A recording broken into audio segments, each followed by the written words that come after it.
a1 हम लोग का minus sine x by cos x हो गया था, तो a1 अगर minus sine x by cos x हुआ तो फिर a1 निकालते तो माइनस में टेन एक्स हो गया। फिर इसको सेम वही पैटर्न रखना है जो b1 से b निकालने में किए थे, वही a1 से a निकालने में करेंगे। a1 को आप da बाई dx लिखेंगे, माइनस टेन एक्स हुआ, dA होगा तो minus ten x D x हो जाएगा। फिर यहाँ से आप dA मतलब उसका इंटीग्रेशन करिए तो a मिल जाएगा, है ना।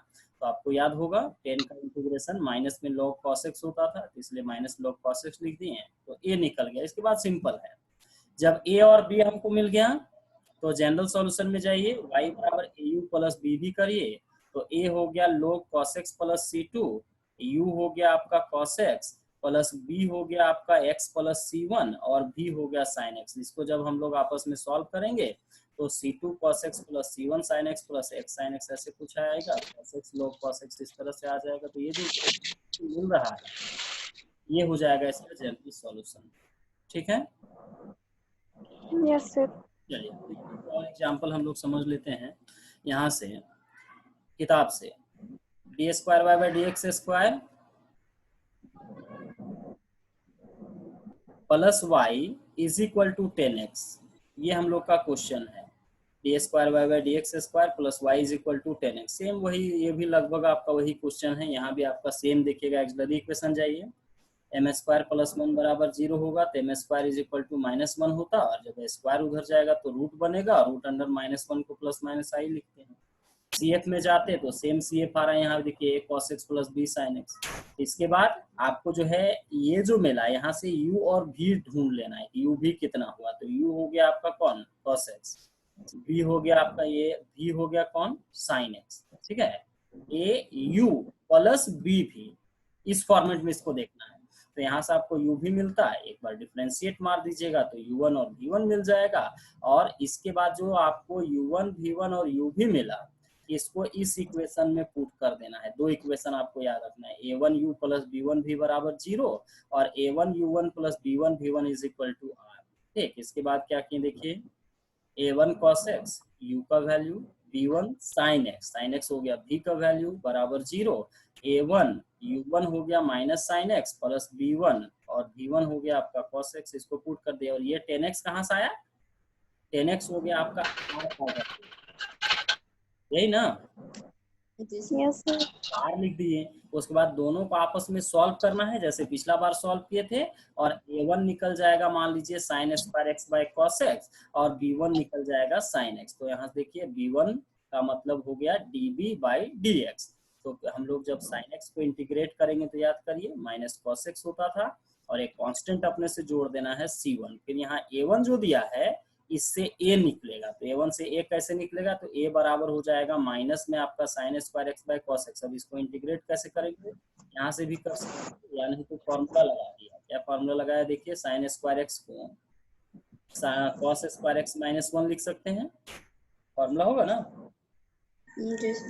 और वो दोनों में बांट दिया, cos को दोनों में बांट दिया, तो cos स्क्वायर cos x होता तो cos x आता, और एक 1 बटा cos x होता तो उसको sec x लिख सकते हैं। तो cos x का इंटीग्रेशन sin x हो गया, और sec x का याद करिएगा log sec x plus 10x होता है, फॉर्मूला होता है sec x का इंटीग्रेशन का log sec x plus 10x, तो उसको लगा दिया। तो इतना प्लस एक और कांस्टेंट आपको जोड़ देना है c2। इसके बाद सिंपल है, आ जाएंगे यहाँ फाइनली आपको जो है y लिखना है वो a u प्लस b भी कर देना है। तो a u, a हो गया जो अभी निकाले, कितना निकाले, a हो गया आपका sin x minus log sec x plus 10x, तो ये हो गया आपका देखिएगा ये c1 sin x plus c2 cos x। फिर आपका जो है b भी आपको पता है, b पता है, और v हो गया sin x। फिर इसमें से कुछ टर्म कट भी रहा था, sin x cos x cut जा रहा है, इसलिए आपको ये इतना दिख रहा है।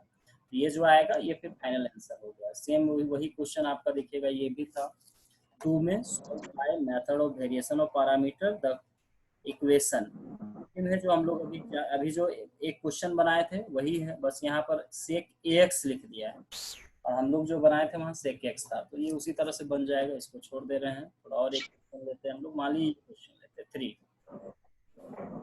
यहाँ से कह रहा है कि solve by the method of variation of parameter the equation d square y by d x square minus y है is equal to 2/1 plus e x, ऐसे लिखा हुआ है ना। तो यहाँ क्या करिएगा, एक्सिलरी इक्वेशन देखिए सब में लगभग एक्सिलरी इक्वेशन जो है वो आपका उसी फॉर्मेट में आ रहा है। हाँ, एम स्क्वायर माइनस 1 मतलब इसमें क्या है कि dy बाई डी एक्स वाला टर्म सब में गायब है। जितना भी क्वेश्चन अभी देख रहे हैं उसमें क्या है, d square y by d x square के बाद सीधे y का टर्म आ जा रहा है, dy बाई डी एक्स नहीं, इसलिए थोड़ा सिंपल बन जा रहा है। एम स्क्वायर माइनस 1 हुआ तो ये देखिएगा एम स्क्वायर माइनस 1 उधर जाएगा तो प्लस 1 होता, और m निकालते तो प्लस माइनस 1 आता। मतलब क्या हुआ कि roots are real and unequal, इस केस में चला गया। तो जब ये रियल और अनइक्वल है तो कैसे लिखिएगा, CF C1 e to the power m1x plus C2 e to the power m2x, ये फॉर्मेट होता है। ये हो गया a x b minus x. उसके बाद a and b are function of x to be determined, जहाँ a और b आपका फंक्शन है जिसको हमको आगे निकालना है। अब क्या किए, ये किस फॉर्मेट में हुआ इसको देखिए, तो ऊपर का लाइन किस फॉर्मेट में हुआ, a u plus b b, तो u और b कितना कितना हुआ, x और e to the power minus x, to the power x, और v हो गया to the power minus x, यही ना। yes sir, तो जहाँ ए और बी जो है फंक्शन ऑफ एक्स है, अब इसके बाद एक बार डीसी करिएगा तो u1 होगा, v1 आ जाएगा, वही दो इक्वेशन जो अभी आपको बता रहे थे, a1u प्लस b1v बराबर 0 में पुट कर देना है, और a1u1 plus b1v1 is equal to r में पुट कर देना है। फिर इसको सॉल्व करके आपको a1 और a2 निकाल लेना है। तो a1 देखिए निकला ये, b1 निकला आपका ये, फिर इसको इंटीग्रेट कर देना है। इंटीग्रेट करने से आपको जो है ए और बी का वैल्यू मिल जाएगा। अब इंटीग्रेशन भी थोड़ा यहाँ देखिए दिमाग लगाना पड़ा है, तब जाके इसका इंटीग्रेशन हुआ, डायरेक्ट नहीं हो रहा था। ई टू दी पावर आपका जो है एक्स आ गया था, ई एक्स, और यहाँ ई एक्स था तो ई एक्स को मान लिया गया टी, तब ये आपका जो है ई एक्स करके इस तरह से आपका जो है बना, और यहाँ पर आपका जो है इसका इंटीग्रेशन हुआ। देखिएगा थोड़ा सा मेहनत यहाँ लगेगा इंटीग्रेशन में। उसके बाद जब ए और बी मिल जाएगा तो उसके बाद सिंपल है, वाई बराबर फॉर्मूला हो जाएगा ए यू प्लस बी भी। तो ए जितना आया, थोड़ा लंबा आया है, देखिए लंबा यहाँ रखा गया, एक्स रखिए, प्लस बी भी है तो बी को रखे और फिर भी करते हैं। इस तरह से इसको सॉल्व करिएगा तो फिर आपका जो है इनटू कर देना है बाद में, वहां से आपका आ जाएगा। समझ में आ रहा है बात? yes sir, प्रश्न आ रहा है तो देखिए, दिमाग में आ रहा है।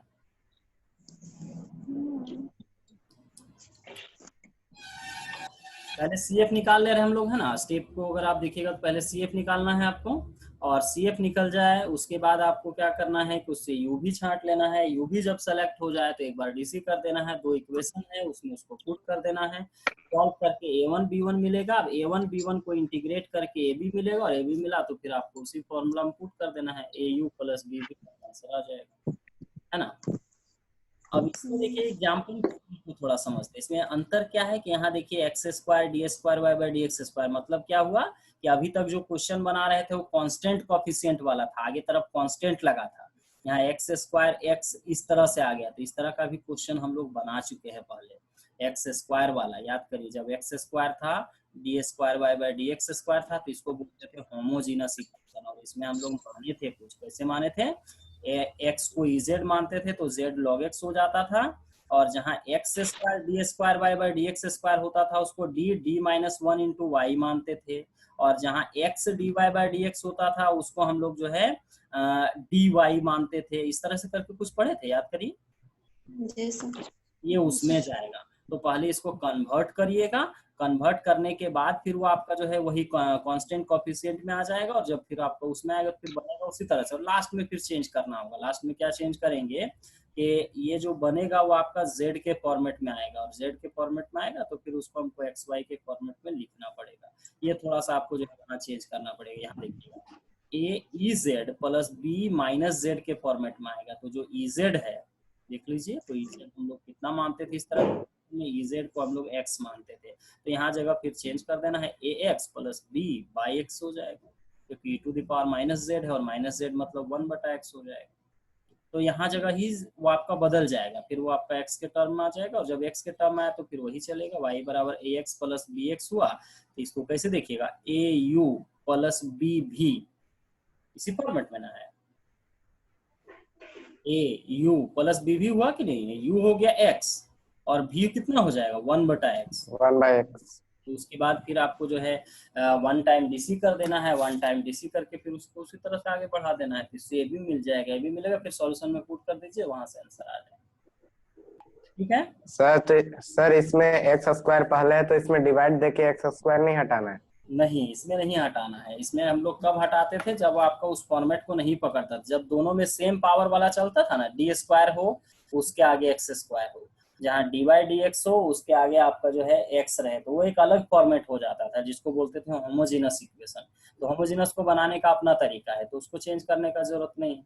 अब वहां अगर कुछ चेंजिंग रहता, कुछ और फॉर्मेट में रहता, मान लीजिए कि यहाँ एक्स स्क्वायर रहता और यहाँ एक्स नहीं रहता, या यहाँ साइन एक्स कॉस एक्स ऐसा रहता, तो फिर वो अलग फॉर्मेट में होता। लेकिन जब एक्स स्क्वायर रहे, यहाँ d square y by d x square रहे, एक्स रहे तो d y by d x रहे, मतलब जितना डी का आपका पावर रहता है अगर उतना ही एक्स आगे है तो फिर वो होमोजीनस हो जाता है।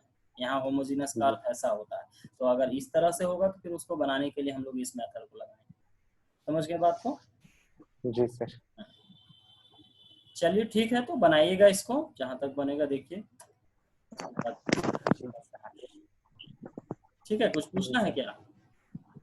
यहाँ तक समझ पा रहे हैं? जी सर, थोड़ा थोड़ा। हाँ ठीक है, प्रैक्टिस कीजिए, फिर आगे समझ में आएगा, है ना? जी।